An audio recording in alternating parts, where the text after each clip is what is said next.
Welcome back to the She-Ra episode reviews. This time I'm taking a look at the Enchanted Castle. This episode begins with the heroes at Mysticore enjoying a feast when Cal asks why they're celebrating and Adora decides to tell the story of the episode. Yep, it's actually a flashback episode, and moreover, it's another origin episode.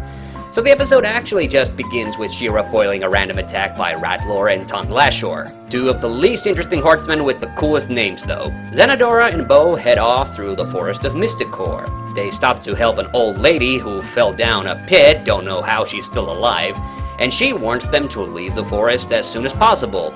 And then they get stopped surprisingly easily by two henchman knights. They take the two to Mortella, who intends to make Adora and Bo her slaves. However, the old lady shows up at the castle to sell some herbs, and uses her kick-ass magic to free Adora and Bo. The two don't want to leave though without stopping Mortella, also she happens to have Adora's sword. Eventually the old lady confronts Mortella in a wizard's duel which starts to go badly for her. But luckily She-Ra transforms and then uses the castle's drawbridge to send water down to take out Mortella's magic fire.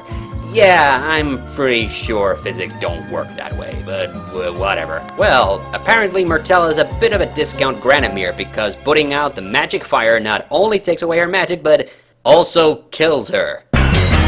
Fatality. Oh, and that old lady was actually Castaspella, who's transformed back to her hot self and also her castle's restored.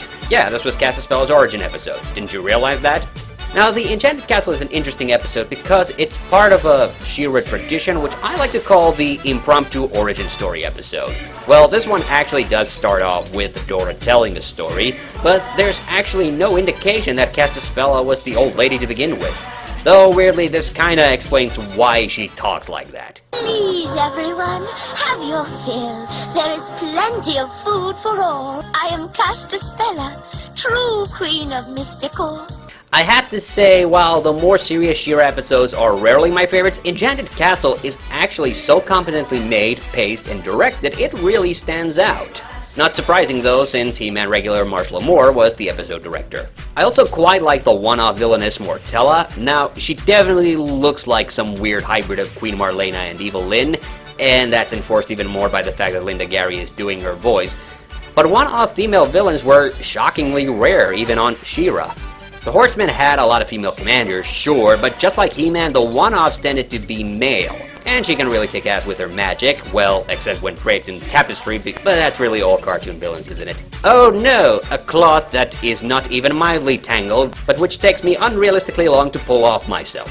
I think alongside nets, random pieces of cloth seem to be most cartoon bad guys' kryptonite. And I have to also admit that She-Ra's origin episodes were shockingly often better than He-Man's. I wouldn't necessarily compare this to Teela's Quest or the Rainbow Warrior, but this one's genuinely better than either Battle Cat or Origin of the Sorceress, both of which I've reviewed. And mind you, Castaspella isn't really that central of a She-Ra character either. I mean, she's in a good number of episodes, but it's not like they're doing an origin episode on Glimmer or something. I mean, Castaspella kicks ass, but I remember her mostly for casually snatching Adam from Eternia in the Eldritch Mist because she was horny. He is quite handsome. You must bring him here. No, I didn't make that part up, but I'll save that episode for another review video. Also, the character animation and all the magic stuff in this episode is pretty damn awesome.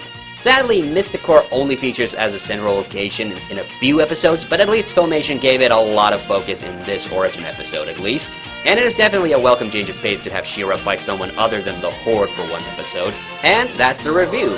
Until next time, I have the power, so can you. We have the power, so